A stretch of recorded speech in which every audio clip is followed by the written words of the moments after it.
Good afternoon, good evening, Niner faithful. Between Two Beards is back, baby. It is time. We are back from the Combine. Randon and I are excited to be here, as are all of you. I can tell by the enthusiasm in the comments. You know it's going to be a good show when the comments are popping off before the show even begins. As always, excited to have my co-host here, Randon McMahon. Randon, how's your week going, man? Finally got some news for the 49ers. I know it's going well, and it looks like your fans here are excited as I am to see you. Missed you, man. It's been, one week off is too many weeks off from between two beers. But I'm happy for you with going to the Combine. As far as my weekend, man, Niners Twitter is ablaze with all these quarterbacks moves. All these fans are looking at the potential where Jimmy's going to go, and obviously we'll get to that. And then the coaching hires and then signing this guy, and this guy gets this place, and it's just the tinfoil hats are out there, my friend, and we're going to get into some of that stuff. Yes, we are. When the tinfoil hat segment hits, I'm putting on the tinfoil hat. Yeah, it's on. Yeah, get it going. I like it. How was obviously?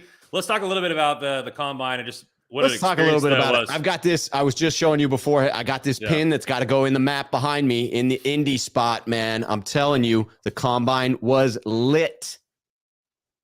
The best experience of your life, as far as best experience of my life, maybe maybe a bit strong. Best experience in recent memory. It was a phenomenal trip. Got to meet a couple of fellow 49ers content creators, great guys that I was familiar with, that I had collaborated with here on the channel.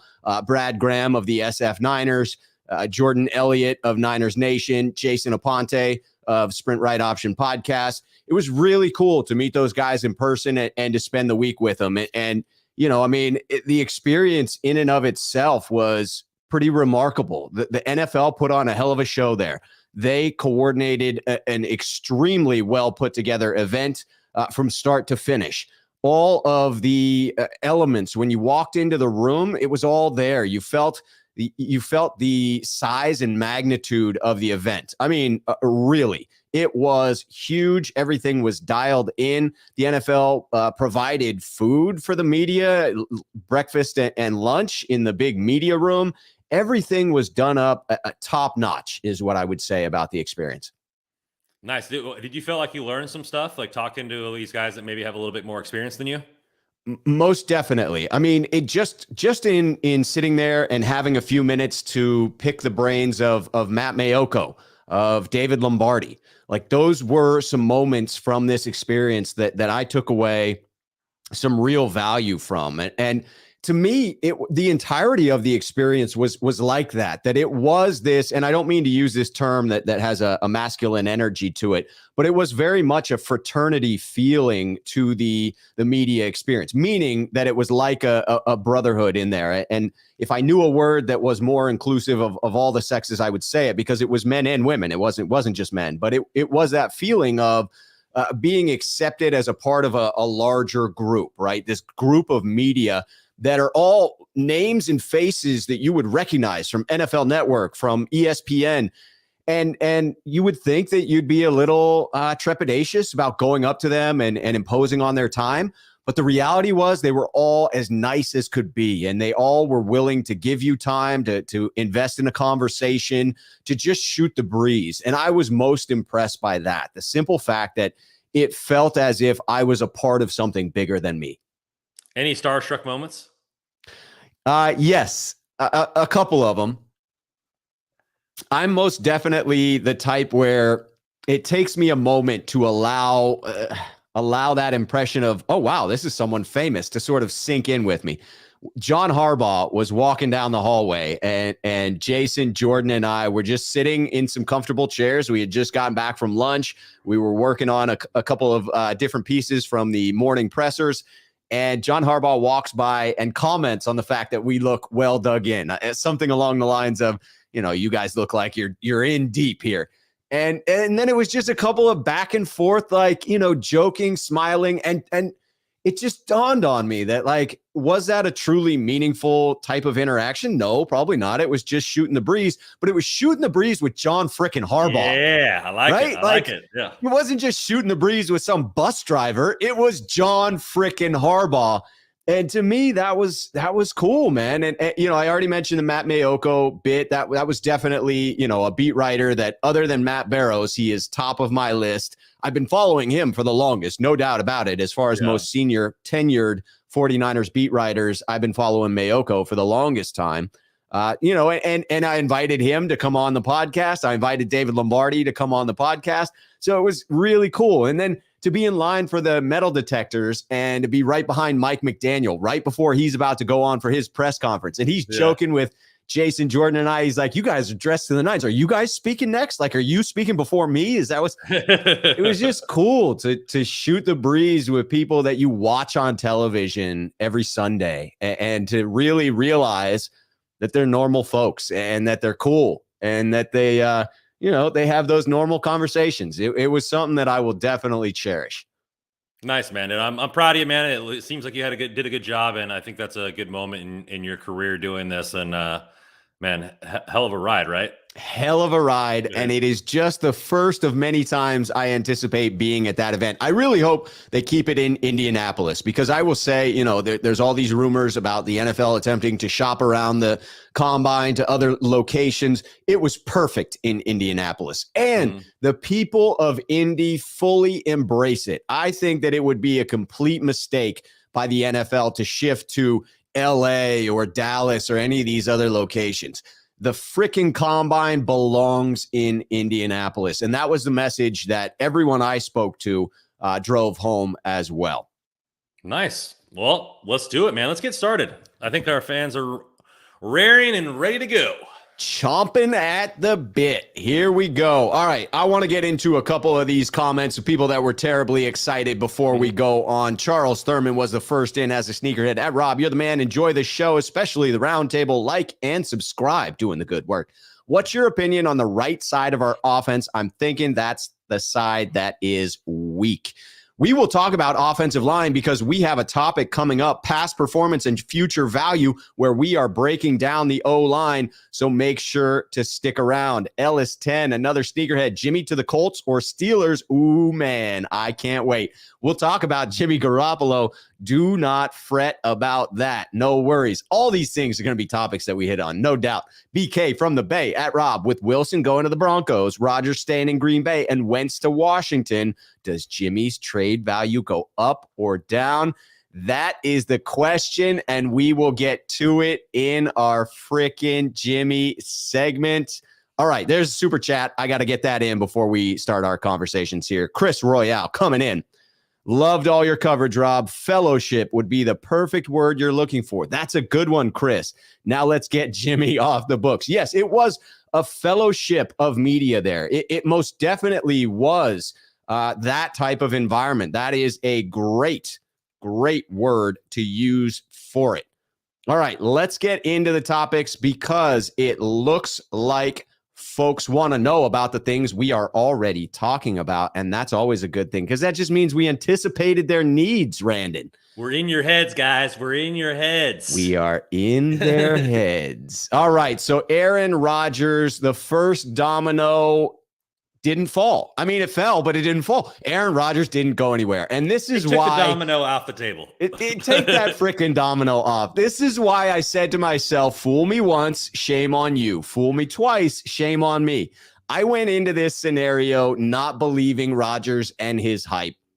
After last offseason, I freaking bit last offseason. Come to draft, go back and watch my tweets. I was like, Rodgers has played his last snap in Green Bay. This man is threatening to leave. He'll retire before. And then it was like, oh, wait, no, he was just kidding. He'll be back. He'll play for the Packers this year. So as soon as he folded, as soon as he allowed the Packers to call his bluff last year, I lost faith in the fact that he was serious about forcing his way out of Green Bay. Yeah, I mean, the reported 50 million quaaludes probably has something to do with him staying in Wisconsin. I know he said that wasn't confirmed on his tweet, but it had to be some amount that was worthy of him staying. And I think that it's the right thing to do. It's very rare when you get a guy that you draft, you win a Super Bowl with, he stays his entire career there, and they worked it out. That also means they get to keep Adams, because Adams was saying, hey, like, I'd rather be with Rodgers than in Green Bay. No offense, like, he's the quarterback I want to play for. Rumors about him going to Oakland to team up again with Carr, who was his quarterback in college. Oakland or Las Vegas has a lot of cap space, to get him in, but everybody's staying pat. And now it just throws another quarterback into the mix. I mean, you can't let Jordan Love's rookie contract just waste away there. And I would assume a team that is maybe in a conversion, or maybe wants to take a chance at a first round pick, probably for pennies on the dollar, I would assume, might go after a Jordan Love. J-Tan pointing out Aaron knows how to play his cards for the bag. He did. Even if he was bluffing, even if, as I said, that I bought in hook, line, and sinker last year and therefore wouldn't this year. And even if it's true that Green Bay called his bluff, they called his bluff to the tune of a 4-year extension worth $200 million, a whopping $153 million in guarantees, as reported, as you were saying there, Randon. So it is, man, it's definitely worked out well for Aaron Rodgers, even if there's a little bit of ego hit that he took in not being able to force his way out of there. It definitely paid off for the man. And it does take one more quarterback needy team sort of off the table, right? I mean, it means that Green Bay now can shop Jordan Love, as you're saying. And I don't think that there's going to be a team that was seriously considering Jimmy Garoppolo that says to themselves, you know what, let's bail on Jimmy and let's go to Jordan Love. But I do think that there's two different situations for sure. Yes. But I do think there's a scenario where there's a team that sort of feels like they get the short end of the stick in regard to looking for one of these premier quarterbacks, and then just says to themselves, forget it. We will take one of the lower tier quarterbacks. And I do think Jordan Love falls into that, where he's appealing. There's definitely an unknown factor about him where he was a first round talent. Yeah.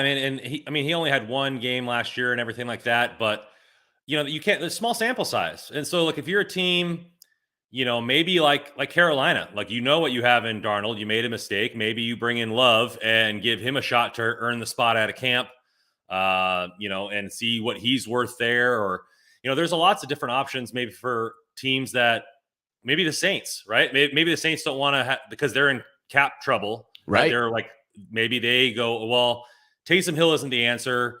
Winston's injured and we don't have the money to get Jimmy Garoppolo. So let's go for the cheaper route and get Jordan Love and see if maybe we can strike gold with a former first round pick.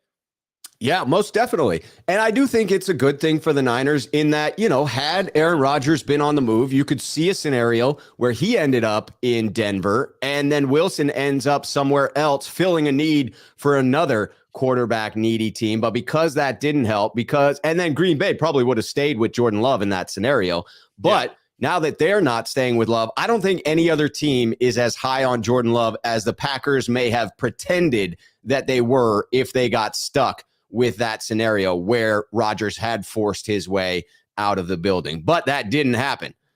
There was another move that happened because these things happen in bunches, don't they? And so Russell Wilson is out and over to the Denver Broncos. All right, so let's talk about the trade details. And there are really two angles to talk about this from. One is, the trade itself and going to Denver and filling the need for the Denver Broncos. And the other is the discussion around where that leaves the Seattle Seahawks and whether they are in full rebuild mode.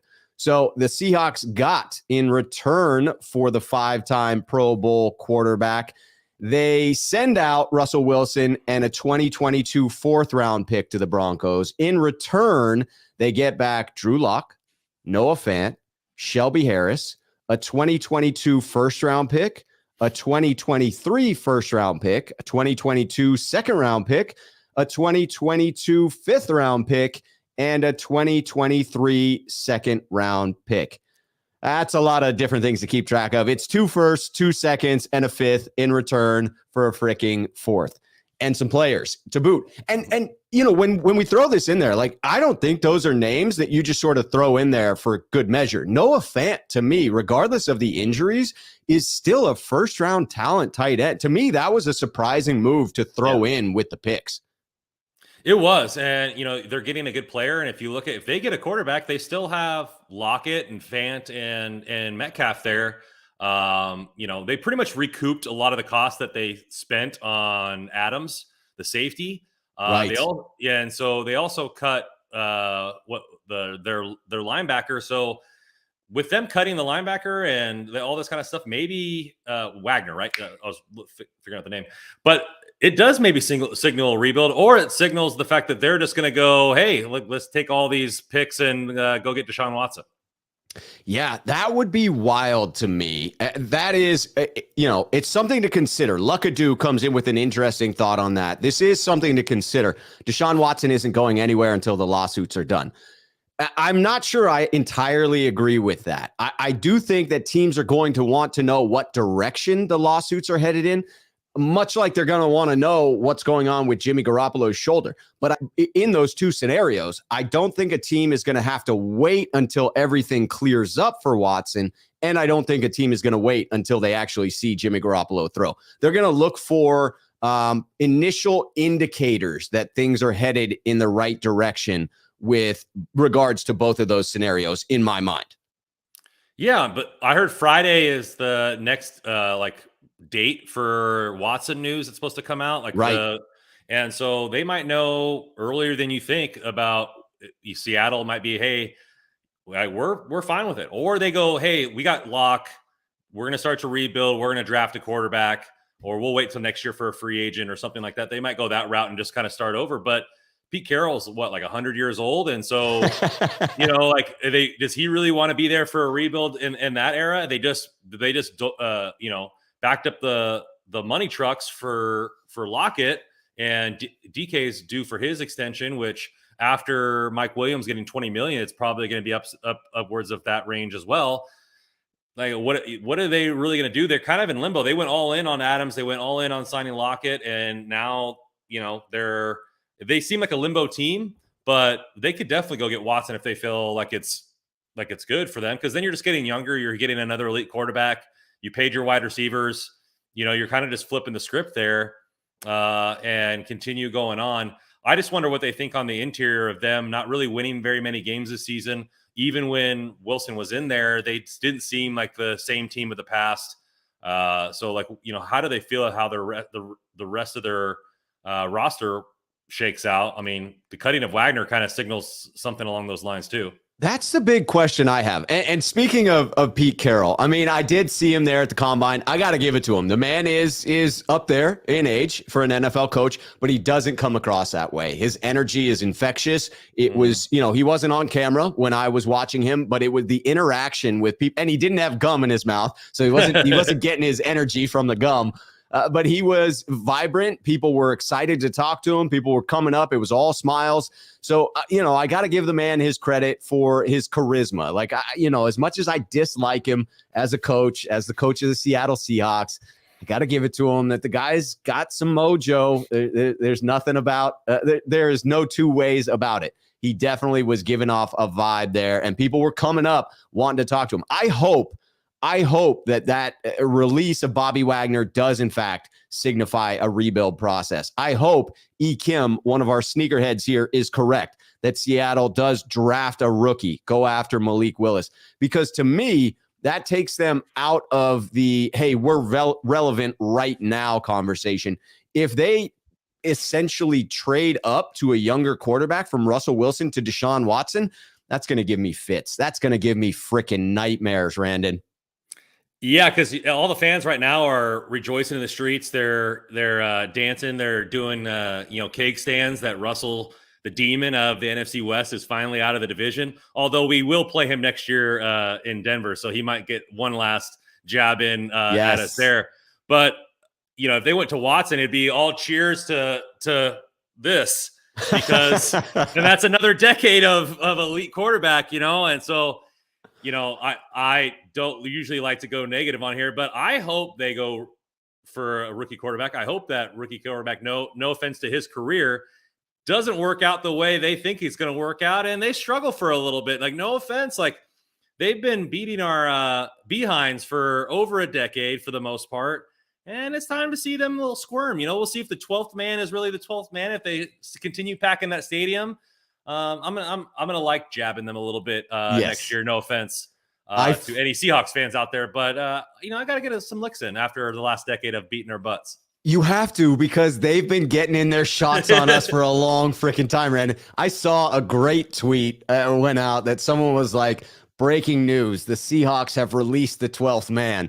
It's just like, oh man, their hearts were torn out of their I don't mean to smile at anyone's heart being ripped from their chest, except for a Seahawks fan. In that case, I smile a little bit. GD5 coming in, talking about the trade value. Fant can play, but he's hurt a lot. The rest of the guys aren't anything special. Other than this year's first rounder, next season's will probably be a crappier first since Russell makes Denver better. That's absolutely true. It could be a scenario much like our trade for Trey Lance, where you thought that was going to be a mid-level first that went back to Miami this year. Turned out to be the freaking 28th, 29th overall. That Niner guy coming in with a little bit on Noah Fant. This is good insight. At Rob Schuh, Denver was probably going to let him walk, I'm guessing, at the end of his contract there. They have a younger tight end that took snaps from Fant this year, and they like, because of upcoming contracts for Jerry Jeudy and already paying Cortland Sutton. Yes, that is Cortland Sutton. What's Sutton's first name? Cortland, right? Cortland, yeah. Yeah. So I would agree that there's a chance they wouldn't have paid Fant. I wouldn't have thought he would be that expensive to get done. Kevin, I'm bringing in your comment here because I love it. At Rob Schuh, hey, brothers, #1 Scottish 49ers fan here again, coming in from Glasgow. It took me a while to get that pronunciation right. I'm glad he put the phonetic spelling in there because I wouldn't have gotten it again. Glasgow. Yeah. My next message has a wee sneakerhead icon because beside it, I'd encourage others to do so too. Respect the beard chat. And we have Kevin as the newest member of the sneakerhead community. Welcome in. Welcome, Kevin. Much appreciated. Good, sir. All right. Let's transition a little bit from the conversation about the Seahawks and hopefully the fact we'll close on this. I do believe that without Russell Wilson, as long as they do not add DeShaun Watson, this bodes well for the San Francisco 49ers because the Seahawks have absolutely had our number. We have most often lost both games to them. We're lucky to split the pair. To me, this gets the weight of Seattle off of our back and should allow us to reclaim our dignity when playing Seattle and not have this dark cloud over the top of our head. So to me, it's good news from a divisional standpoint. I also think it makes the AFC West probably the favorite to be the best division in football. I mean, you got Mahomes, you got Herbert, Wilson, and Carr's no slouch. So like you have easily probably the best quarterbacking division in football in the AFC West, which we play next year. Yes. I mean, it is a crazy division. That's wild to me. The AFC compared to the NFC, when you look at quarterbacks, imagine if Rodgers had gotten moved. It just would be completely unbalanced in great quarterbacks in the AFC versus the NFC. Thankfully, we've got Trey Lance up and coming. So about to balance those scales. We got one of our own. Yes, yes, we do. All right, let's talk about the trade that I think most impacts the San Francisco 49ers because it cleared the way for another potential landing spot, and that is the Carson Wentz deal. Now, there are multiple angles to attack this conversation about the Wentz deal and how it impacts the San Francisco 49ers. One of those being that it clears up a landing spot with the Colts.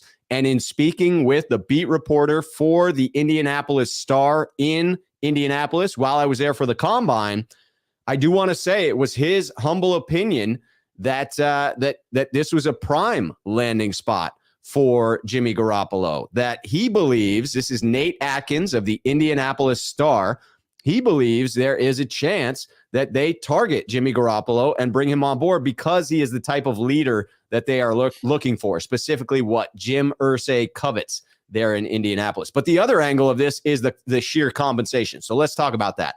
The Colts receive Washington's third-round pick in 2022 and 2023. The third rounder in 2023 can become a second round selection. So it's a conditional second rounder if Carson Wentz plays 70% of Washington's snaps. They also did a little pick swap in the second round of this year. So the Colts moved up from 47 to 42. Washington moved back from 42 to 47.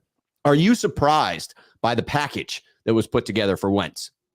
I am. I mean, you could easily say that Wentz didn't have as good of a season as you could argue that Wentz didn't have a good as a season as Jimmy did, not only in wins but in production and playing through injury. And Wentz has also been injured.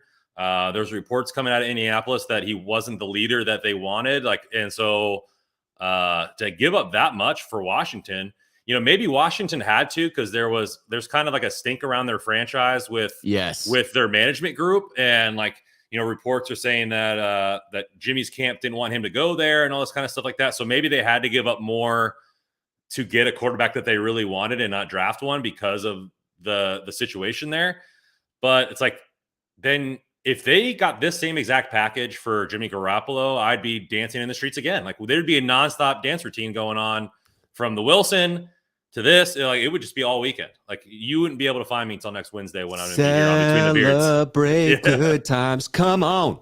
Exactly, man. So that's what I'm thinking. I mean, what do you think about it? Do you think it just gives you excitement about what they could get for Jimmy, or that everybody's saying, Jimmy's only worth a fifth rounder, but then you see this and you're like, is he? Thank you, Randon. People are, cut Jimmy, cut him. Cut Jimmy for nothing. And it was I kept trying to tell him, well, no, it's supply and demand. There are very few quarterbacks out there. Jimmy may not be all that great, and he's one of very few quarterbacks that are not all that great, right? There are only 5 or 6 elite quarterbacks, and beyond that, it is not pretty. And Jimmy's at the top of that not pretty pile. And, he's very handsome, so he stands out at the top of that pile. But it definitely, to me, justified. I had bought into this idea that Jimmy Garoppolo's trade value, I was locked. I was like a 2 and a 4, a 2 and a 4, a 2 and a 4. That's what I believed him to be worth. And then the injury at the combine came, not the injury, but the surgery came out, the news of the surgery at the combine. The fact that John Lynch was caught off guard by the fact that Jimmy went and had surgery. And you could see it on his face at the combine. You could see it in the Peter Schrager interview. You could see it when he was just a few feet in front of us at the presser. He was definitely caught off guard by that news. And that, to me, signaled not everything is good in between these two camps, that they're no longer talking. And then I got worried, and I thought, Jimmy's value is going to take a hit because of that. And I thought, damn, it's going to go from a second down to a third rounder. And then I thought to myself, after I had a day or two of processing, I was like, no, it's still smoke. It's still just smoke. It's just these two sides putting out varying stories to put the pressure on the Niners, to put the pressure on these other organizations. So I went back to believing it was a 2 and a 4, and I'm glad that I did, because this trade, to me, solidifies that value, that there is no way Jimmy gets moved for anything less than what you're seeing in this deal, which would be 2 third rounders. And to me, that's fairly equivalent to a second and a fourth. If we got 2 third rounders and one was a conditional second, I would be thrilled. Yeah. I mean, 2 third rounders, and then we swap picks from 61 up to into the 40s as well. Yeah. And then the Niners throw maybe an extra 5th rounder to do that because it's a larger swap. I'd be down for that. That would be phenomenal. That might get us someone like a Christian Watson or a Boye Mafe if we were able to get that high, because those dudes are climbing.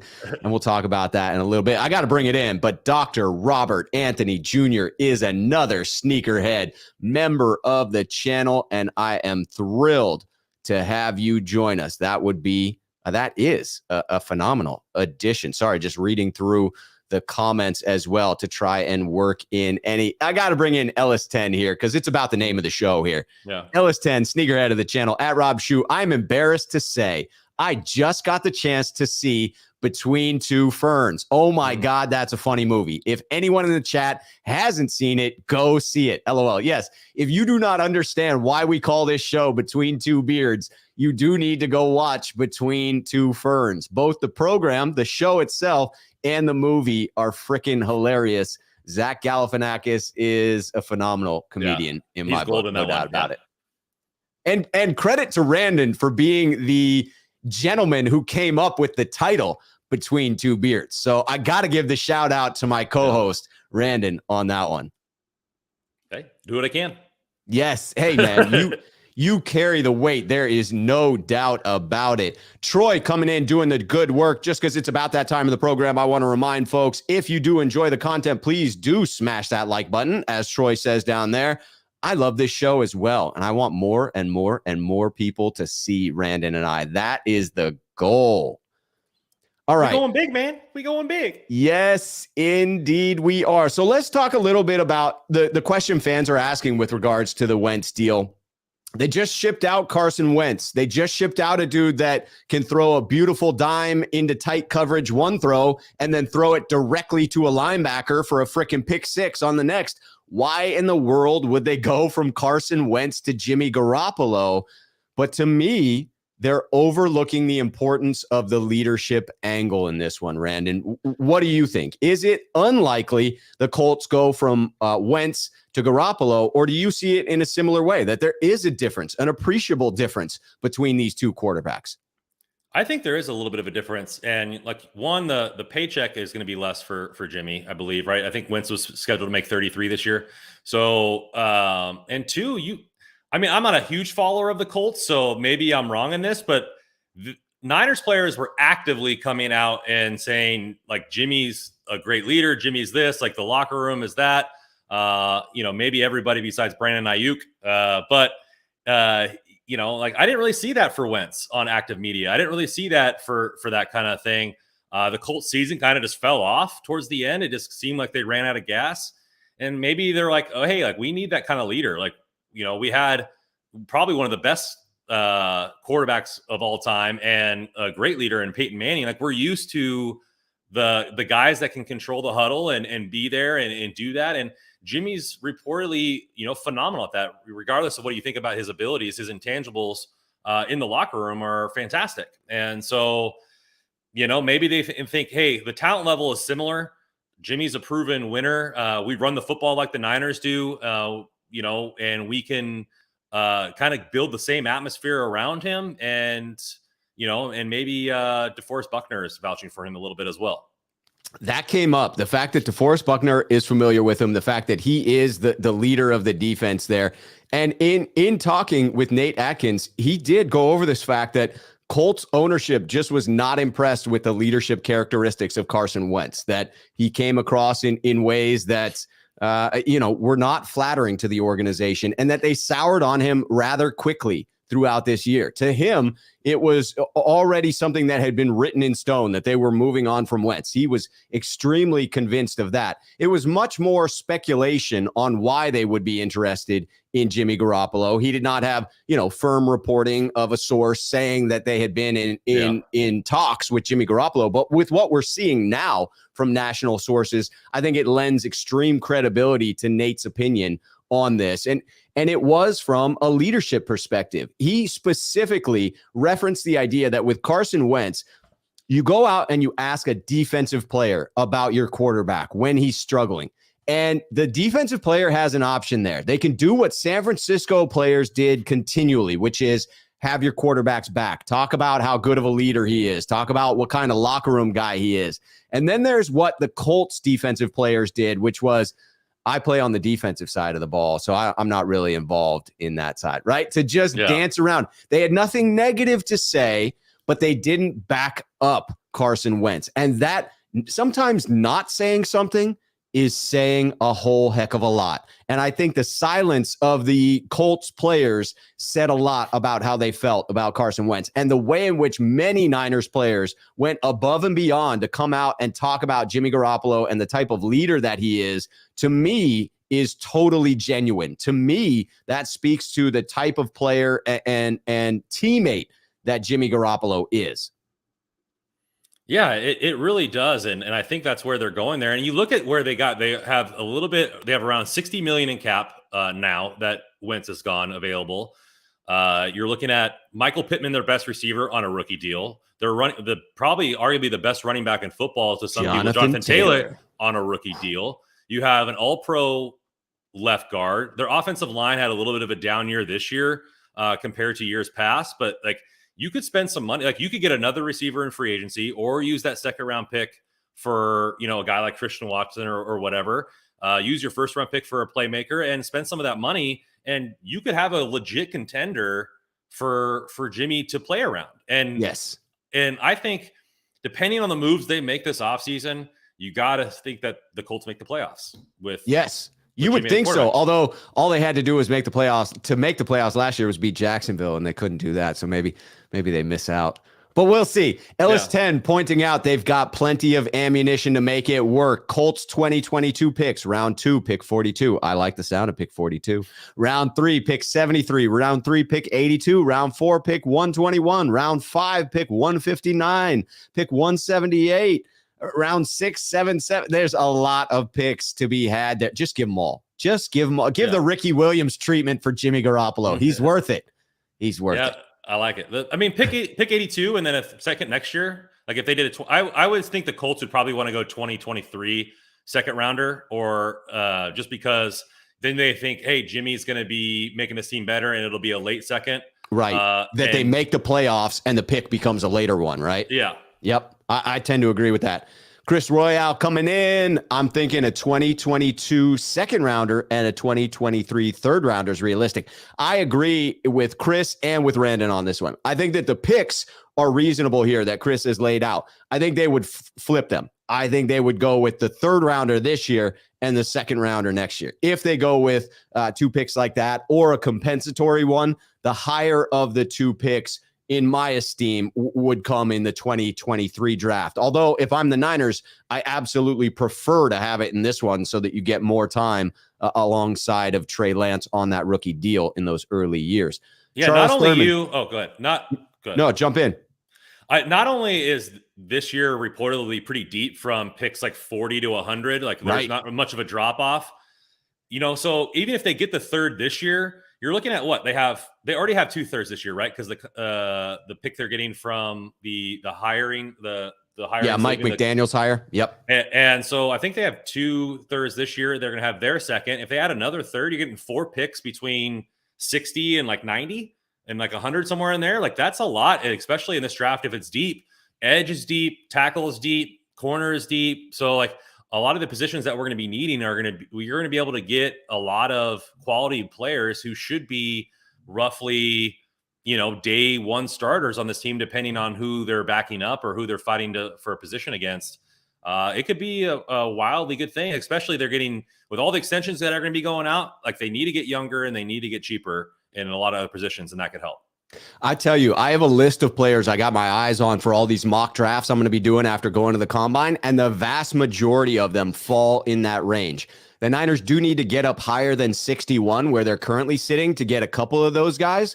And so my hope is that they can get a pick or at least a high enough pick that they could package 61 with another to get further up in the second round. But I like your angle there that really is where the meat of this draft is. And the Niners are looking to have multiple picks in there. A couple of great comments that have come in that I think highlight the difference and put a pin in this one, in the difference between Wentz and Jimmy Garoppolo. Charles Thurman, I agree with this in that it's what I heard as well. Charles saying Wentz has an attitude problem. That was the sense that I got as well from comments of people in the locker room. Whereas Melvin points out, Jimmy may be a middle of the pack quarterback, but he's a Pro Bowl caliber leader. I truly believe that to be true. And I think what you hear from his teammates would emphasize that fact. Yeah, agreed. All right, we got a couple of super chats I want to bring in before we go to the next topic. LA Blue 49. We know how the players influenced Kyle Shanahan this season with Jimmy Garoppolo. Do you think a player like DeForest Buckner has that much influence with the Colts to convince them to get Jimmy G? From what I am hearing, yes, that if DeForest Buckner has a robust opinion of Jimmy Garoppolo and can pass that along to Jim Irsay, that there could be some alignment, some synergy between what Jim Irsay is looking for in a quarterback, in a leader of his franchise, in someone that can take things right square on the chest, much like Jimmy Garoppolo did with all the Trey Lance speculation that occurred this year. He wants that face of the franchise type quarterback. And so to me, it does seem like a voucher from DeForest Buckner could be enough to sway Irsay to then push for Jimmy Garoppolo. Yeah, I mean, if they got rid of Wentz because of leadership, and that's Jimmy's best quality, like, what other quarterback available has that documented leadership skills? Not Jordan Love, not Mitch Trubisky, Jameis Winston, not going to be that guy. Not Mariota. Like, so documented leadership skills and a winning pedigree. I mean, he's got to be the front runner, unless they're so impressed with somebody in this draft. He's got to be the front runner. I would think so. All right, bringing in Ellis10's super chat here. I just want to thank you, gents, for the great content. Let's hit that like button and show support. Appreciate that, Ellis10, a faithful sneakerhead here on the channel doing the good work. Troy coming in with the super chat. We need a number one lockdown corner. Last time we had one, we won our 5th ring. What do you guys think? I think we have a topic coming up on J.C. Jackson in just a little bit. Troy, you are reading our minds, my man. Get out of here, man. Get out of here. What are you doing up there? We're going to get to that in just a minute, Troy. We've got 2 topics right before it. Stick around. Don't go anywhere. Steve Avia, another sneakerhead here on the channel coming in. Hey, guys, great show. If we can't find a good trade for Jimmy, do you think there's a scenario where we keep Jimmy as Treys' backup without a quarterback controversy? Wow, that's a curveball out of left field. Randon, I'll give my thoughts and then, want to hear yours as well on this one. I think that no, in my mind, there is not a scenario in which we keep Jimmy as Treys' backup. In order to do so, you would need to restructure Jimmy Garoppolo's contract and extend him. You would need to get that salary down to a manageable level. I don't know that Jimmy's camp would be open to that. And then just the kerfluffle of having those 2 guys in the same quarterback room again, to me, it would be cancerous to the locker room. It would be a nightmare scenario. I just couldn't see a situation where you have both those guys on the roster. No, they need to get cheaper. You can't have 2 quarterbacks like that on the roster again. You could use that $20 million to get make the team around Trey better. Like, that's what they need to do. Like, they need to go all in. None of this Brady stuff, none of this Trey Lance stuff, or none of this Jimmy Garoppolo staying behind. It's Trey area all the day, every day. All day, every day. I just got to read this one just because you'll see in a second. Silence of the Colts. What do you think, Clarice? Will Jimmy scream when he gets traded? Yes, that was my impersonation of Anthony Hopkins in Silence of the Lambs. Thank you, Melvin, for that opportunity. That Niner guy coming in, Colts makes sense because they do not have to extend him this year if they trade for him. Also, how much do you want to bet Irsay blew up Andrew Luck? Yeah, I would guess that Andrew Luck's phone was ringing like, it may still be ringing like crazy. The dude is only 32 years old. Like, it's wild. He is younger than a lot of these quarterbacks that we're talking about now, and was one of the greats. Man, that is a sad story that they couldn't keep him healthy.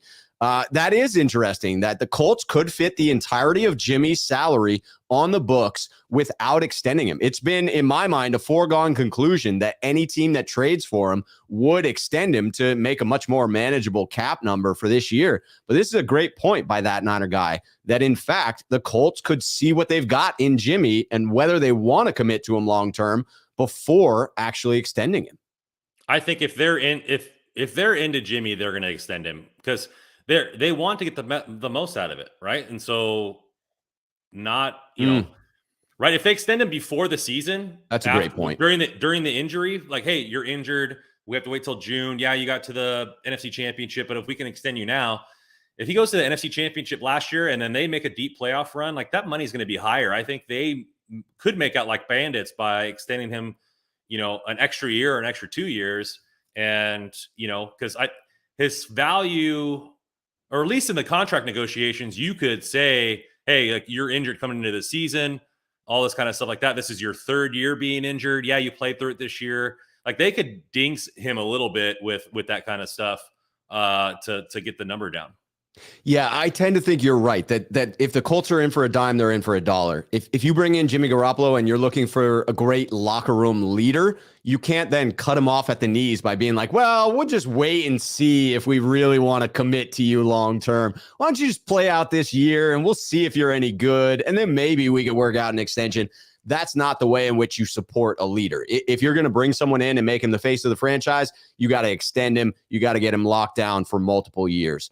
All right, we've got Roger Sellers coming in as the newest member of the sneakerhead community. I'm very excited for all of these new sneakerheads coming on. I love it. Michael Ryder asked an interesting question that I think is worth bringing in here. Will teams that are in on Jimmy wait for him to be released? Is Jimmy subject to waiver claims available to the worst teams first, or would he be a true free agent and able to sign anywhere? So I'm going to answer this as a hypothetical.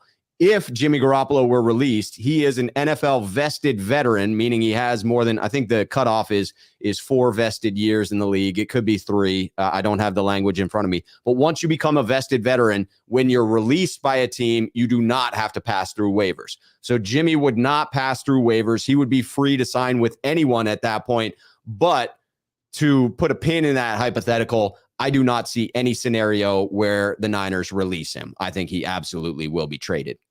Yeah, any team that's vying for Jimmy Garoppolo wants to make the playoffs. So are they really, like, when you don't take the bull by the horns and get your, like, go for your destiny, then you might get left at the dance. Like, unless you're a team like, hey, I'm okay with taking Mitch Trubisky for 7-8 million, if we don't get Jimmy Garoppolo, then maybe. Right. But if you're really trying to make the playoffs, then why wait? Right. You can't risk it. This is the quarterback position. This isn't like, oh, well, we're going for value on a cornerback, and if we miss out on this cornerback, there's a ton of other guys out there. This is the quarterback position. All these guys are unknowns to some extent. They all come with some significant risk. But if you feel Jimmy Garoppolo is your best chance at making the playoffs, if you're the Indianapolis Colts or the Pittsburgh Steelers, you can't wait. You can't risk that, because some team could come out of the woodworks and swipe him away from you for a 3rd-round pick if the bidding war ends at some point. All right, I'm going to bring in Michael Durans. This is a crazy question. Just short on this one. Do you think that the Niners would trade Jimmy with inside the division to Seattle? Wow. If the offer was that much better. Do I think they would? So was the last part of that, if the compensation is better? Yeah. Yes. If the compensation were better, I think they would consider it. Oh, man, that is tough. My gut says yes. My gut says that they would consider that, but it breaks the golden rule, right? I mean, you rarely ever trade a player within your conference, let alone your division. It happens once in a great while. And so history would say, no, there's no way that they would do it. Here's what I think. Yes, they would. The compensation would need to be markedly better than from another team. If it were just an earlier pick in the same round, no, I don't think they would. 2023 first that they got for Russell Wilson? Yes. Done. Deal done. Pay me that money. But you look at it this way, if they could get him to the AFC, then what quarterbacks are left in the NFC? It's like Aaron Rodgers, Trey Lance, and Matt Stafford. That's it. That's it. Kyler Murray, maybe cliff after that. Like Kyler Murray, but he's 3/4 of a quarterback based on his size. So, I don't know. There's really nothing there. The AFC is loaded with all these young, great quarterbacks, and it's like, hey, it's good for the Niners, I guess. Yeah. Well, let's hope that Justin Fields emerges this year, right? Let's see some up and coming talent in the NFC. Damn it. All right, Michael Duran is coming in. This leads us right into our next topic. Michael saw it coming. At Rob Schuh, Colts, Texans, Steelers. Which team would give up the highest pick for Jimmy? Also, which team would you prefer that he go to? All right, I want to bring in our next topic here because I think that's a nice lead in of how many teams do actually remain in this race.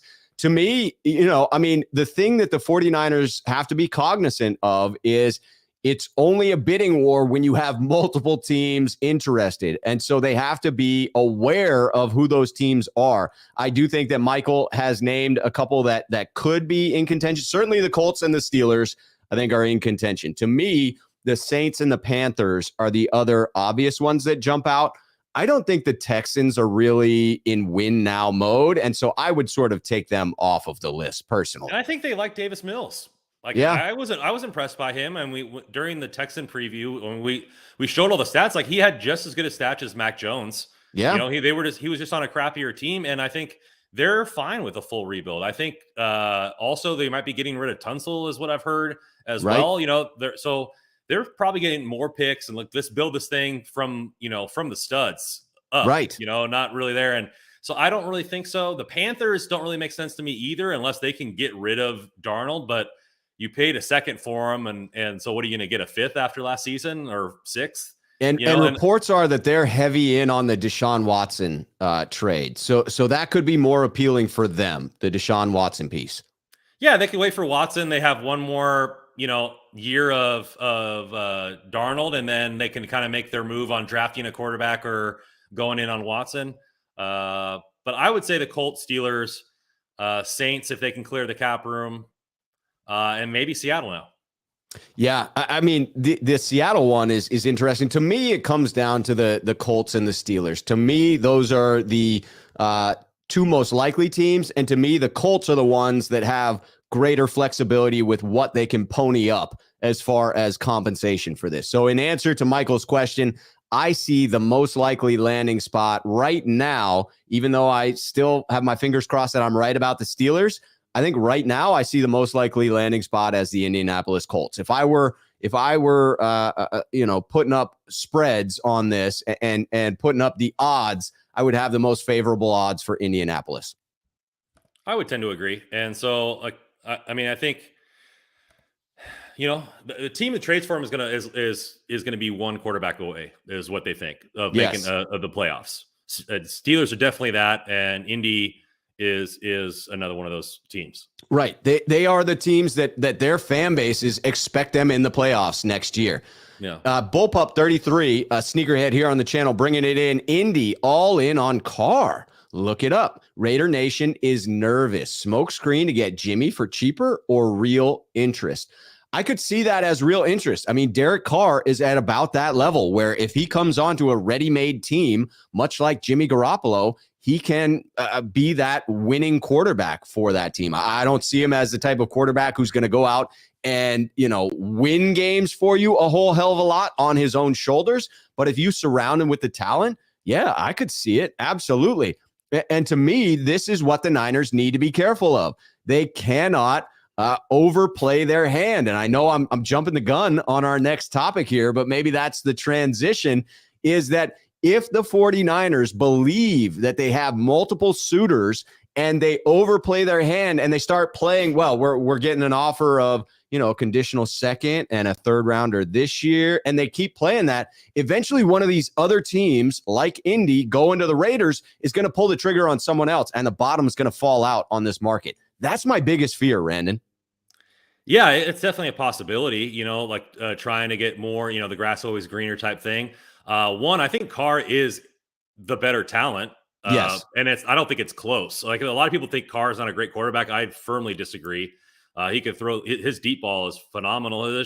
The Raiders haven't put a team around him, in my opinion. I mean, he had Amari Cooper for a little bit, Crabtree and that kind of stuff. But ultimately, I think that if they want to rebuild too, like they see Wilson going to Denver and like, hey, maybe it's better that we do a rebuild with this new coach, new GM, all this kind of stuff like that, then maybe they go that route and just kind of trade Carr away and get something and kind of start that over. Carr hasn't been a proven winner, but he's a better talented quarterback as far as a thrower. And Indy could still use the money they have for a receiver. Steelers have two good receivers there and a young running back. So, it's definitely something to be fearful of. It is. And don't think that there aren't teams out there weighing the pros and cons of going out to get somebody who they view as a tier below, like a Marcus Mariota or a Mitchell Trubisky. But if the 49ers become unreasonable in their requests or make it too difficult on these teams that are coming in together to try and put these trade packages together, again, if they overplay their hands, I just don't think that it's going to work out well for them. They could be left there holding the bag, and that bag would have Jimmy Garoppolo's name and his $27 million owed to him right on it. And to the point of someone like Joey Nichols coming in, talking about the Eagles as a potential dark horse candidate, I do think there are other teams out there that we're not considering, or that, we have eschewed a little bit, much like in the last comment where we listed those teams as less likely to make a play for Jimmy Garoppolo. Is there a chance one of them come in and make a last minute bid for him? Yes. But I think what's much more likely is the 49ers asking for too much and the market then rapidly cooling and the 49ers missing out on an opportunity to get rid of Jimmy. Let me ask you this, Randon. If the Niners right now have an offer on the table, but they're trying to leverage that offer to get just give me a little bit more. Just give me a little taste, Randon. Should they continue to try and sweeten the pot or just freaking take it? If it's an offer that they were looking for, then just take it. Like, what, you're nickel and diming somebody, because not only you're getting the offer that you want, but now you have that $27 million freed up. Like, you can go into free agency when it starts with nothing over your head. Like, you can fully focus on what you need to do and construct that roster.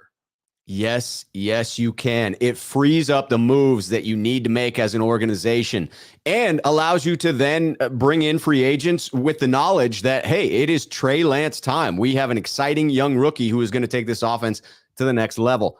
Michael Ryder coming in here. Thanks for the great answer on my question. You're welcome, Michael. Hoping we trade Jimmy G to Indy. That makes 3 of us right here. I think we are all on board with frickin' trading him. Yes.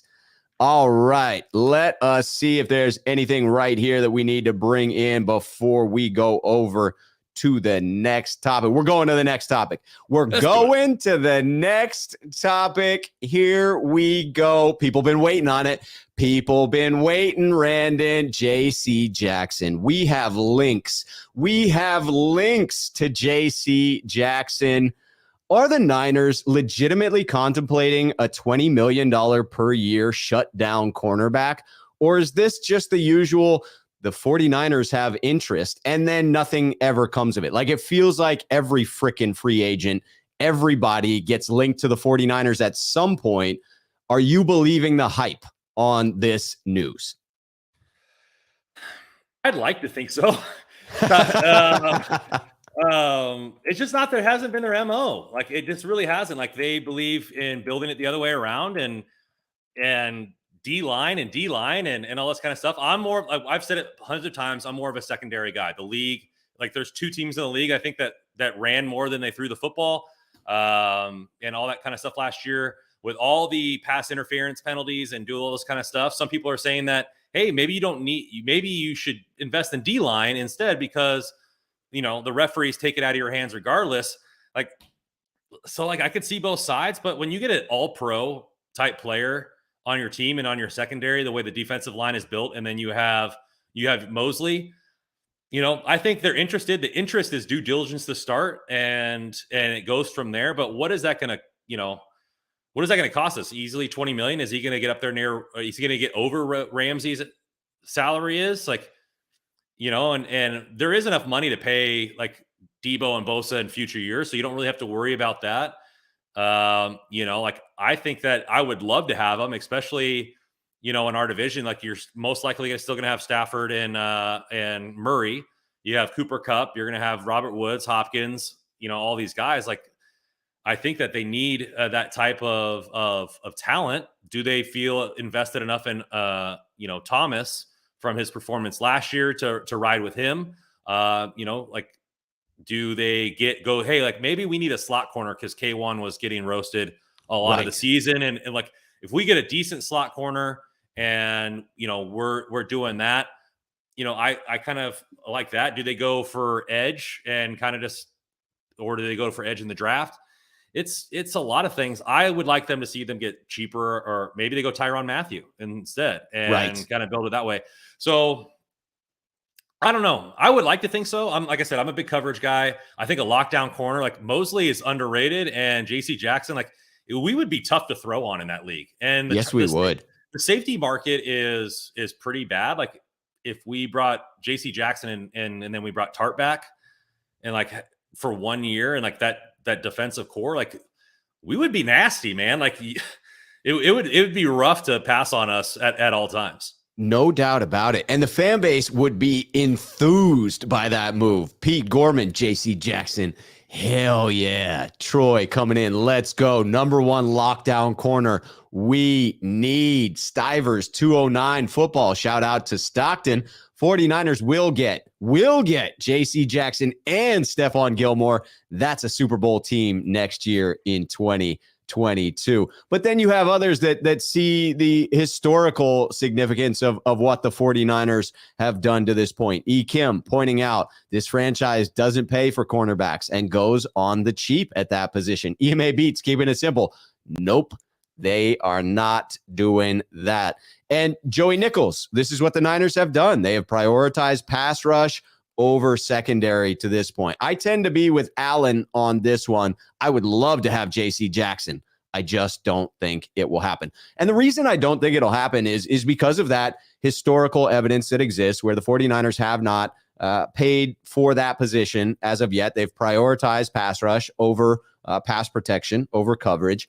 And then you look at the number of big top of the market deals that are on the team right now. You generally have enough room for like maybe 5 or 6 of those guys, you know? And the Niners already have Trent Williams, George Kittle, Fred Warner. They're about to add Bosa and Debo. You know, Eric Armstead's deal is pretty high up there for an interior defensive lineman where he's now being used most often. You still have some remnants of the D Ford deal, which was a pretty big deal when it got done. And you have Juice getting paid at the top at a position where you're normally not spending big dollars. So to me, when you start to look at the puzzle pieces as they need to fit together to build out the roster, I'm just not sure I see the 49ers having the assets to go out and get this done. That said, I could see Kyle Shanahan being enamored with a guy like Ramsey, watching him multiple times each year and saying to himself, what could I do if I had a player like that? Yeah, I mean, and then you even look at Ramsey's widely considered the best corner in football, and he got roasted on the Super Bowl for over 180 yards and 2 touchdowns. So are they saying like, hey, like even the most elite corners get beat a lot from other elite wide receivers? Like, why not invest in pass rush and just kind of let D'Amico Ryans coverages and do that play, be our defense and everything like that. So I see it both ways, but he's still young. Like, you could offer him a 6-year deal. You can move that money around anywhere you wanted to, whether they want to front load it because of all these extensions coming up, or they want to back load it because the salary cap's going to increase. Right. But you look at Trey Lance is going to need a contract in 5 years? It'll go up because his 5th-year option will be 4 years from now. So that might not be too bad. Like, if you front loaded it and then had the last 2 years of JC Jackson's contract be less, because you're probably at that point paying Trey Lance $65 million if he's as good as everybody thinks he is. That could be an option. It definitely could, no doubt. Chris Royal, not believing it. He feels similar to, I think, how I land on this one. Of course, they'll kick the tires, but that's it. They'll do their due diligence just in case the contract doesn't go where JC Jackson and his camp want it to go. I just can't see them actually spending the $20 million on it. But we've got, again, the excitement is real. Kevin, one of our newest sneakerheads, coming in at Rob, at Randon. Yes, we need a cornerback as a trade up with 9 picks and likely Jimmy G on the move. It's not only likely, it's imperative we have a hands-on cornerback. I would love to see it. I just don't know if it's in the card for the San Francisco 49ers. It strikes you as, to your point, Randon, though, think of this defense with a true lockdown corner. Like, everyone else still in place. Niners prioritizing the re-signs along the defensive line and add JC Jackson. God damn, that would be sweet. Yeah, I mean, the Niners did prioritize secondary a little bit. I mean, they drafted more secondary players last year than I think in recent memory, just not high. Right. The last high pick for secondary were Ward and Tart. Yeah. Several years ago. Right. So they might, with all those picks in the 3rd round, they might get another 3rd round corner, and that maybe profiles as a slot corner, and they get younger and they go that route instead. But man, that defense would just be nasty. And you could say Stephon Gilmore too, right? Like, if he's a 1 or 2 year deal, And like, Yes. hey, let's just be nasty for the next 2 years with Gilmore. Like that could be an option as well, and he would be cheaper. I would be much more on board with that as a likelier option because of the money, because of the fact that he's probably likely to earn $7 million less per year, right? He's probably getting 2/3 the contract that JC Jackson is. Kim Ferrison, though, feeling that we won't go cheap on cornerback this time because we have the pass rushers in place. And that could be, right? We don't actually no. All right, we're going to transition into combine risers, talking about the combine, and Steve Avila has prefaced it with this lovely question. At Rob, what did you think of Ahmad Sauce Gardner? First of all, I love the name. I loved his interview. People were all over that. The presser around it was just, lit. And it looked like he may have had a grill in, which I really respect. The idea that you throw in a grill before your presser. Fantastic. He had the vibe of an elite corner, but I'll be honest, in watching him in the drills, I didn't see anything that leapt off the page at me. I thought that he performed as a top cornerback should perform. I wasn't wowed by it, but there certainly was nothing I would look at and nitpick about what he did. It didn't immediately jump off the page at me as like, oh yeah, that's a top 5 draft pick right there. Yeah, I mean, I like him. I haven't watched any of his film because the Niners aren't picking that high. So, but I mean, multiple mock drafts, I've seen him as high as 3 in some people's mocks. So, I think he's overtaken the number 1 corner spot. His nickname is definitely worth the top 5 pick. That's a money nickname. For sure. And he has that, like you said, he has that vibe of what corners are. They have to have that kind of moxie to them. And, it's the passing league. Do you really at that point go prioritize corner when you're picking that high? Do you prioritize corner over offensive tackle or defensive end, which is where the other top picks are at? Who knows? But I think definitely team is going to get a quality player with him. Yeah, no doubt. I agree with what Connor's saying here in that he looked a little bit lanky to me. Connor Maurice saying he looks skinny. That was my impression, actually. And it could be that he's got length, that his legs are fairly long, and therefore they just looked reasonably skinny. But I'd like to see him, in some press coverage up against an NFL wide receiver. That, to me, is going to be the biggest test there. He seemed to have the ball skills, although I will say he did drop 1 or 2 in the drills. It wasn't perfect for him. And honestly, if you're looking at a top 5 pick, I kind of expect perfection at that level. Maybe I'm wrong there. But that's my expectation when you're sort of the consensus number 1 overall cornerback, is that you crush those drills. And it wasn't actually the case. He looked good, but I think he looked a little bit skinny. I think he's just lanky. 6'3", Yeah. 190. 190 is not skinny. Like that's, he's still a big dude, but 6'3" is tall for a corner. 6'3" is definitely tall. So it could be the long legs that fooled me on that one. Let's talk a little bit about those combine risers. All right.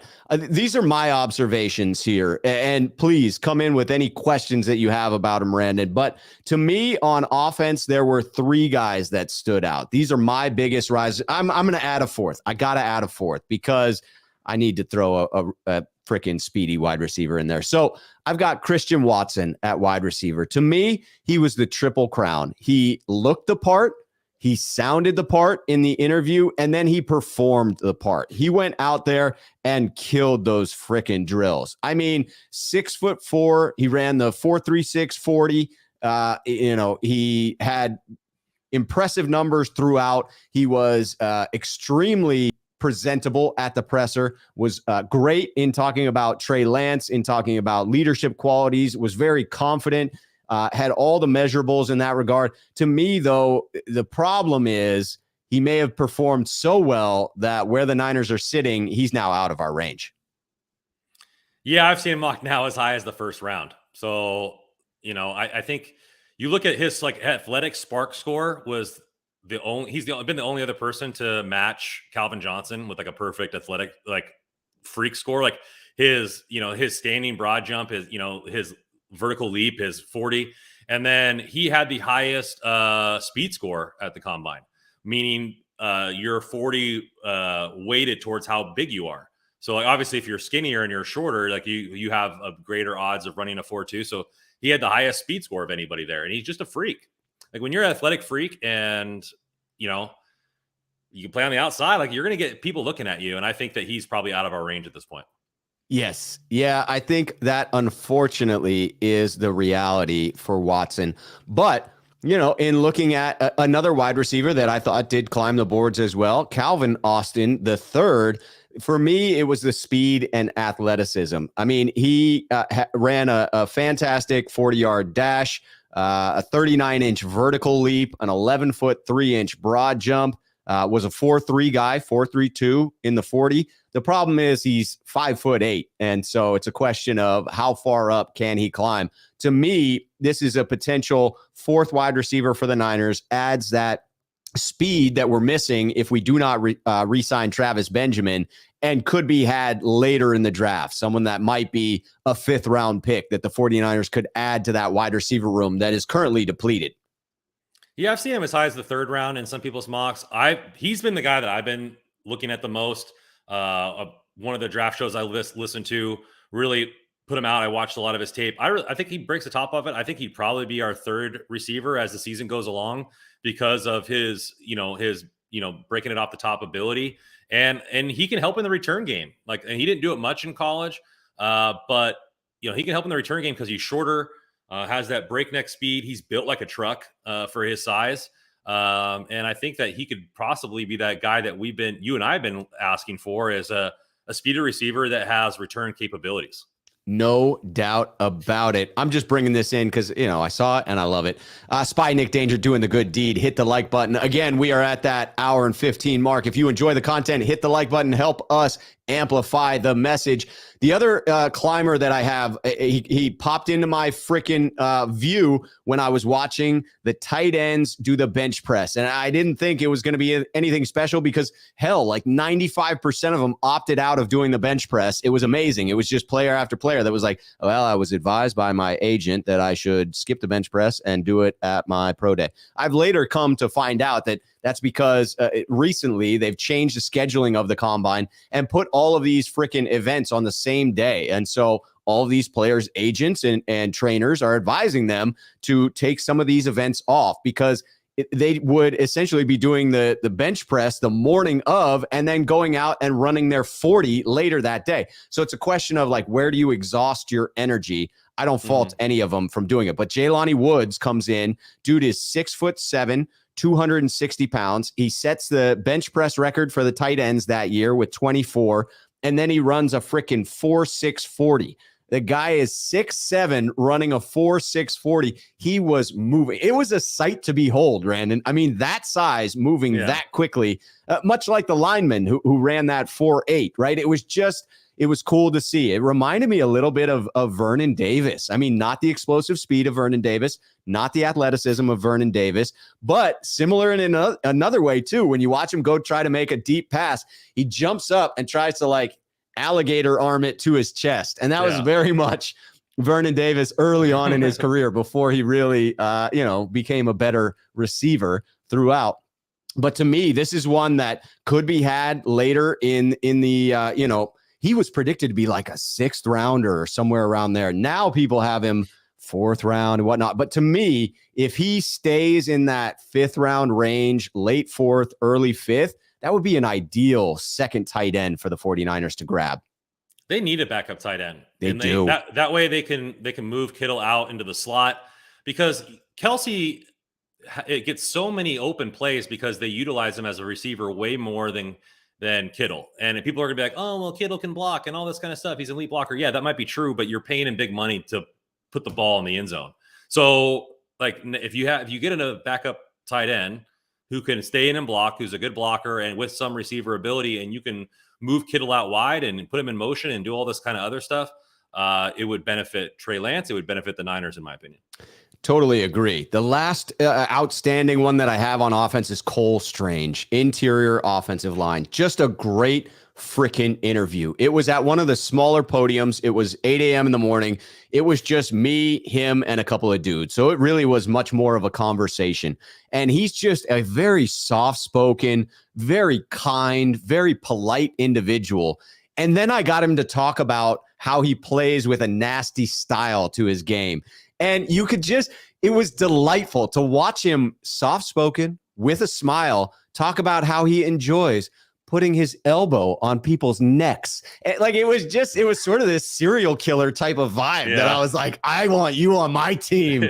I want you on my offensive line because you seem like a freaking beast. And then he went out and was 90th percentile and up in basically every single drill that he did. Speed, strength, all of the tests. He was phenomenal. And I was infatuated with him because of the interview, but he then confirmed everything on the physical side of it. And he still feels like a guy that could be had late second, early third round. And I know that the Niners just re-signed their backup center, and some people would like to indicate that means they probably won't draft an interior lineman to be Mac's eventual replacement. To me, it doesn't change the equation that you can still have Cole Strange competing for your right guard spot and then take over the center position next year when Mac inevitably retires.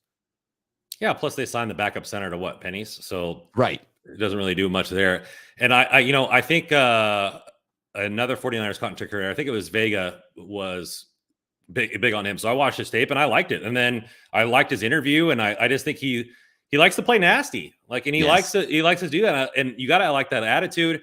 And I think it might be an underrated thing for Trey Lance's development to have a center there for 5, 6, 7, 8 years, develop that relationship similar to Peyton Manning and Jeff Saturday and all that kind of stuff, and getting on the same page and viewing the line calls the same way and doing all that kind of stuff. I think it'd be a definitely great investment for the Niners.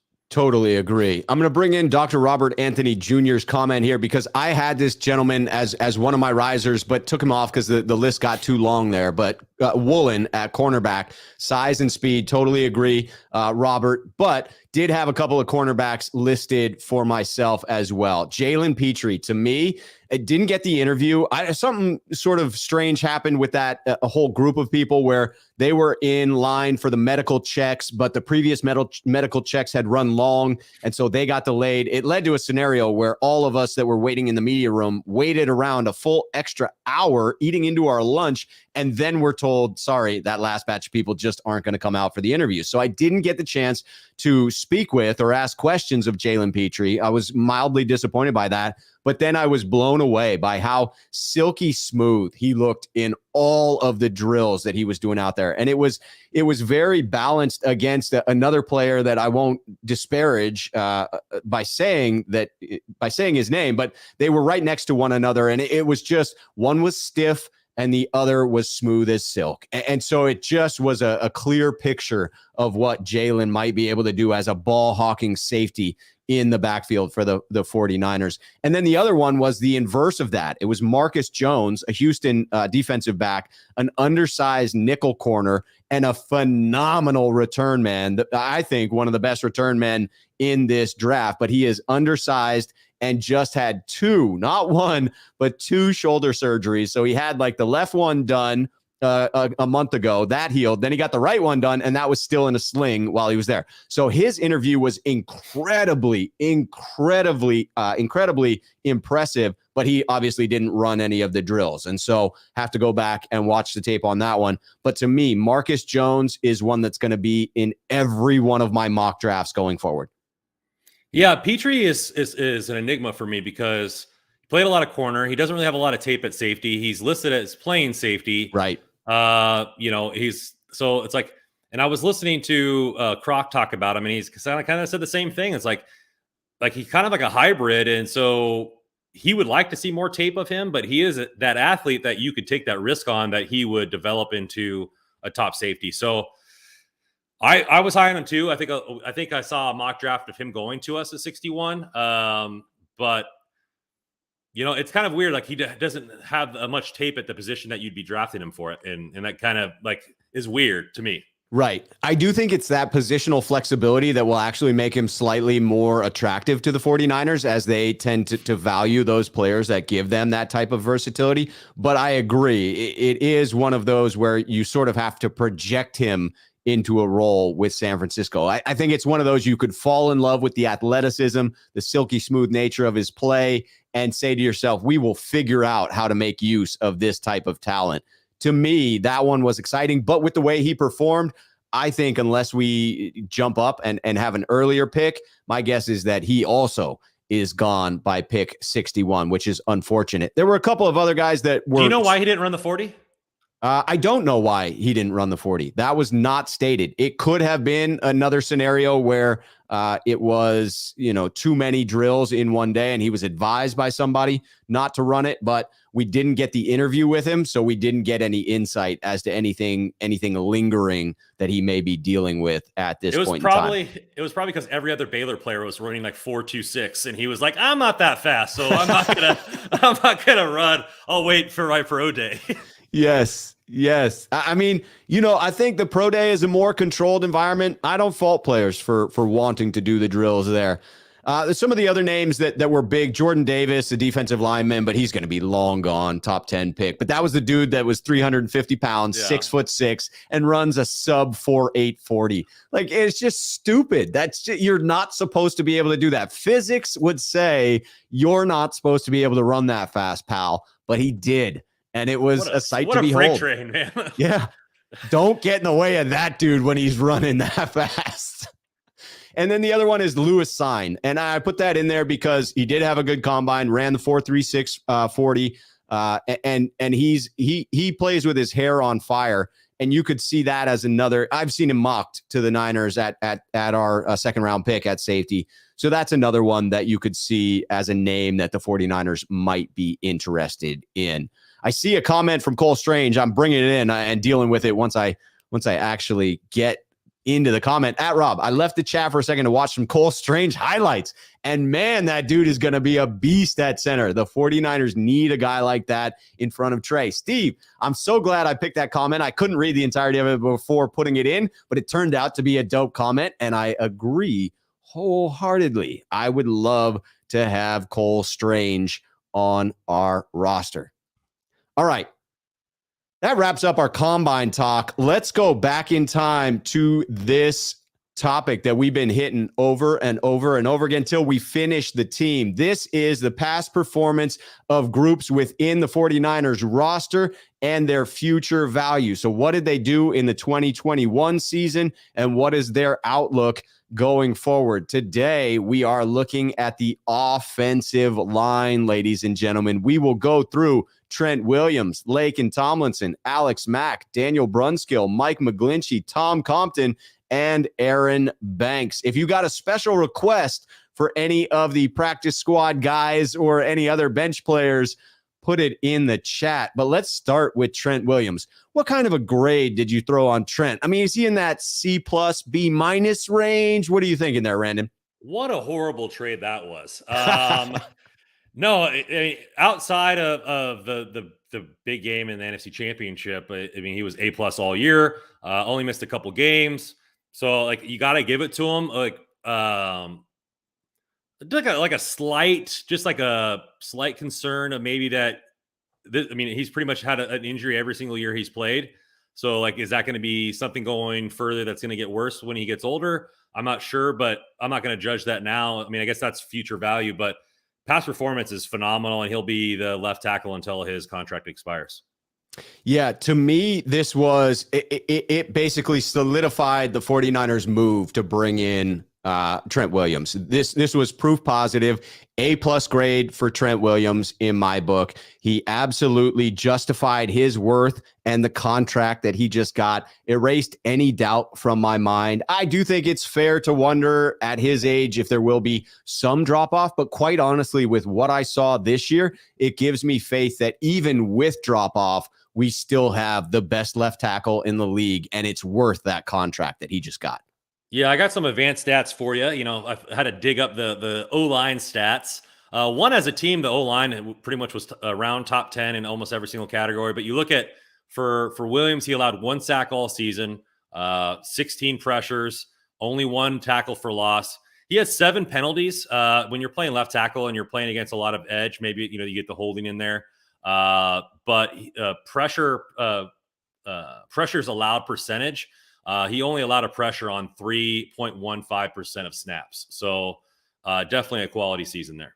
Most definitely a quality season, and no need to guess as to what the future holds for him because that contract locked the man down, and you would expect that he will play out the entirety of it. I mean, based on what we saw, that would be my thought, is that he is here for the long haul in San Francisco. Yeah, you got to think so. I mean, that's what you wanted to be here. Got to. Speaking of someone whose future is a little less certain with the team, and we do have the question from Alan coming in. Rob, how much do you think Tomlinson gets in his new deal? Let me say this. So I'll give you my grade on him. I gave Lakin an A, and it's because of his durability and his play style. It certainly helps being next to Trent Williams, but I think that you had a high-quality season by Lakin Tomlinson. Unfortunately, that's going to be reflected in the big payday that's coming up for him. I see it as a scenario where if it's at or below an annual average value of $10 million per year, he's coming back to the Niners. Beyond that, I think he's gone. And unfortunately, I see his market as most likely in the $10.5 to $11 million range. Yeah, I think it's going to be something that's going to be out of our range there. And I agree with you. I think he's an A. He should have got more accolades this season.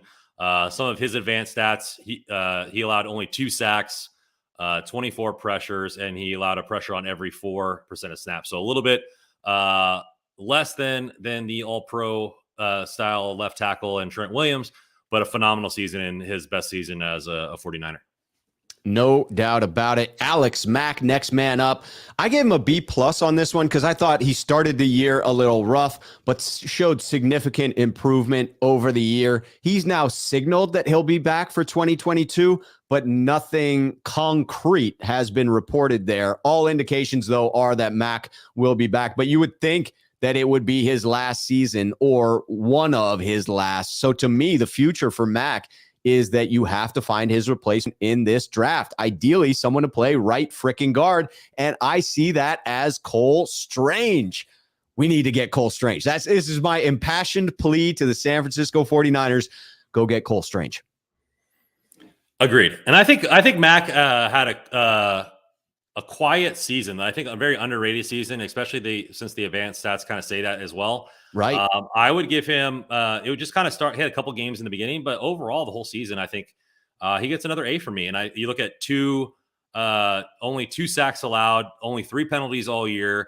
He actually had the lowest percentage, 2.01% pressure per snap. So best on the team in that. And, just a solid group right there on that whole left side. Yeah, no doubt about it. And how important is having a veteran presence like Mack for a young quarterback like Trey Lance? To me, it's huge news that Mack is most likely back for next season.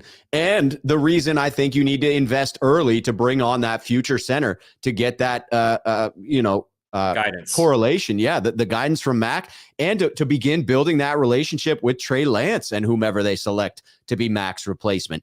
Moving next to right guard, Daniel Brunskill. I have Daniel as a C+ on the year, and it's because I had moderately higher expectations for Brunskill after the versatility he displayed in prior years. I thought that he would improve with a full year at a single position. Maybe it's the fact that he's a more natural tackle than a guard, but I would love him as far as future. I would love to have him back as a depth piece. I just don't currently see him as a starting caliber guard or tackle for this current offensive line, with how it's assembled. I agree on that. And I think my grade right here would probably be a C. 6% pressure per snap, gave up 5 sacks this year. And so I just think that hopefully Aaron Banks takes that job and we don't even have to worry about it. But yeah, for me, future value would be as a backup, hopefully because your second round pick pans out and the offensive line gets stronger that way. No doubt. I've got Mike McGlinchey. You could certainly put him as an incomplete based on the injury taking him out. I've got him as a B- because of the time that he played. I'm sort of taking the injury out of it as far as my grade on the season. I thought he improved in pass protection and dropped off in run blocking.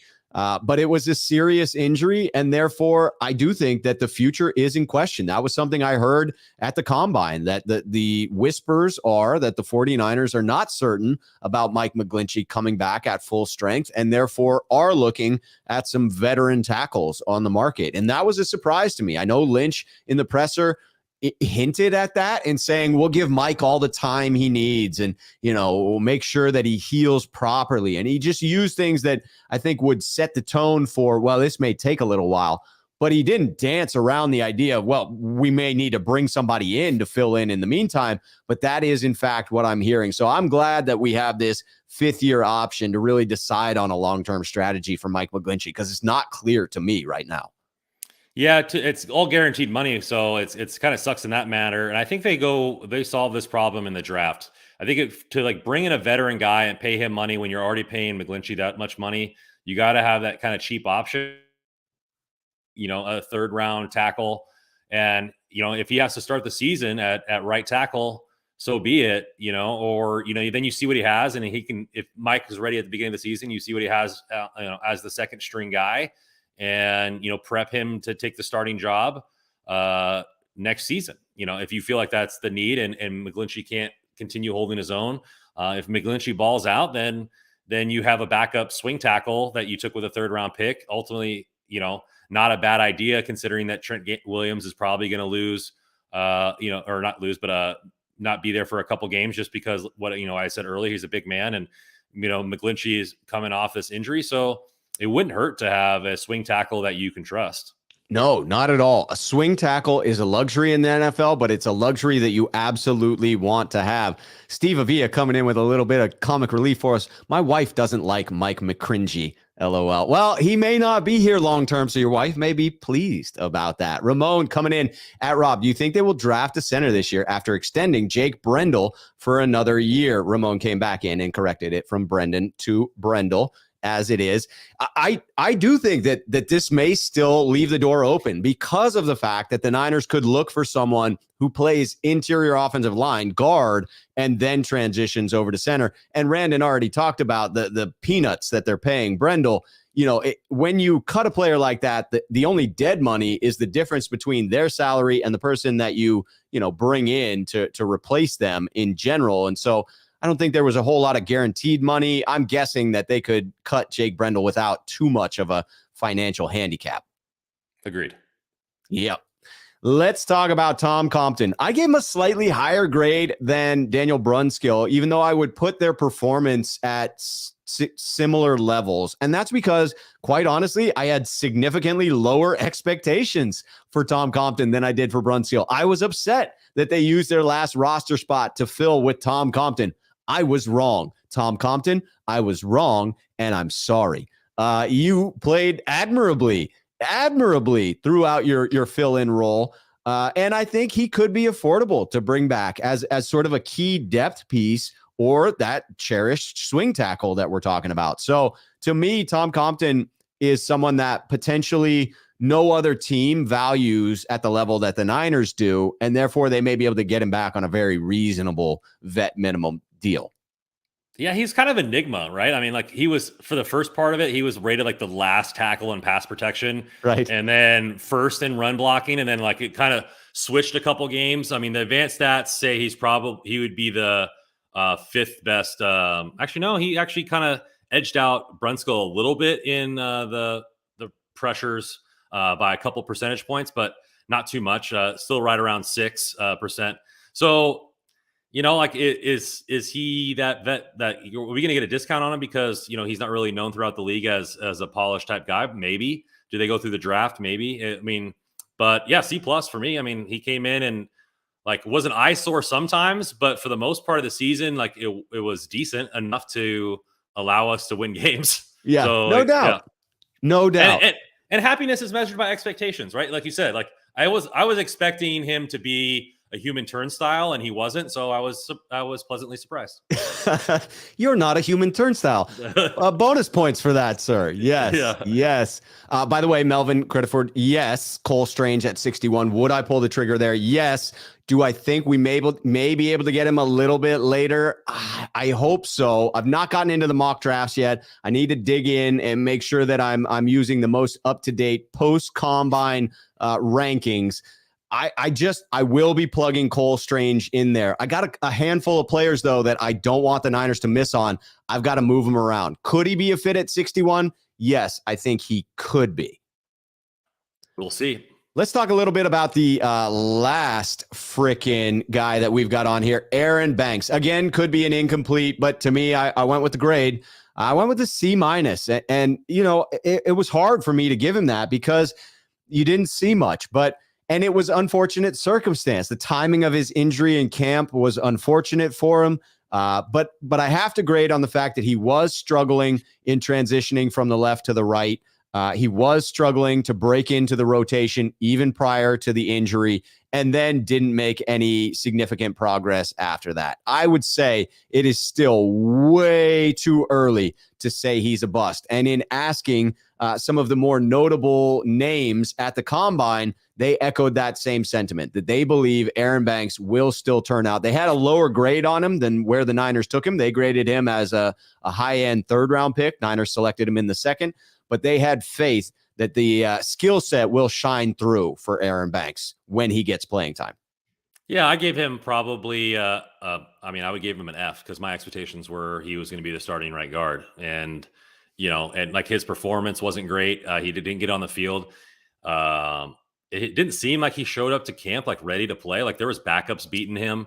So Right. For me, it was just like, I didn't think they should take him that high, but because they did, you have those expectations for a second round pick to play almost immediately. And especially since it was a position of need, like you were going up against one of the weaker members in the starting roster in Brunskill to beat out. It wasn't like, hey, we drafted a safety and he's gonna have to beat out Tart and Ward. You know, we drafted a guard where like the opportunity was there. And so maybe F's a little bit harsh because of it was my expectation, but like ultimately, like I expected a lot more. I'm not writing the book on him because, you know, just the same way like people aren't writing off Trey Lance because he kind of sat out a whole season. You can't do the same thing for Banks. And so, you know, hopefully he spends this whole offseason with offensive line coaches, all this kind of stuff like that, getting ready to go, like to where his body is ready for the system that Shanahan wants to run. And he comes to camp ready to kick ass. And like you see him have great OTAs, great camp. And he's ready to go. Yeah, and I think that what you expressed there is a little harsh to give him an F, but it represents what Niners fans are feeling about the pick. I think that the emotion that comes forth in your grade there is an emotion that many Niner faithful are feeling right now, right? You invested a high second-round pick in an interior O lineman. Those are supposed to be locks. And when you miss on that, it is painful. No doubt about it. But it's not too late for him to turn that around and make us all eat our words. So come on, Aaron. Come on, baby. I'll eat plates of crow. I hope so. Right? Gladly. With a little bit of DJ Jones barbecue sauce on there. Yeah. That's how you the crow tastes good with DJ Jones barbecue sauce on it. No doubt. All right. Our Mob Nation coming in. Be sure to sack that like button, faithful. And then we've got Richard David T coming in at our Mob Nation. Said button has been smashed. I appreciate that. On your way out, please do consider hitting that like button. Go subscribe and follow Randon. All of the information is down below in the description of the video. Between Two Beards is on every Wednesday at 5 p.m. unless we have the NFL Combine, and then we got to skip a week. Yeah. But other than that, we don't miss a beat, and we're back. We're back, baby. It is on from here on out. We will be back next week. I will be back on tomorrow with the Sneakerhead call-in show. Randon, this was a phenomenal episode, and we had plenty to talk about today. Yeah, phenomenal show. Plenty to talk about. Little update here. Cole Strange, PFF, he's now rated around the 120 range. I don't know if that will be where his draft stock is now that the Combine, but they rank him around the 120. So maybe we can get him in the third round. See, I would love that. I would love to be able to get Cole Strange right around that 100 pick that we have, that end of the third round, because that frees up some of the people that I really cherish at that 61 spot. I'm telling you, I'm telling you, our Mob Nation says, are we amped up yet, faithful? I'm freaking amped. I am amped for all these players that I want the Niners to draft. Why can't the draft be tomorrow? Why can't we just bring it? Well, but you know what might happen tomorrow? We might get news on the Jimmy Garoppolo trade. So I'm freaking excited. I am freaking excited. Randon, thank you as always for coming on. This is one of the best shows of the week, Between Two Beards, as always, Wednesday nights at 5 p.m. Again, I will be back on tomorrow. Randon, when's your next show over there on your channel, good sir? We're going live tomorrow twice. I'm doing an NBA episode with a couple guys that played pro in Europe, and then I got a 49ers episode tomorrow.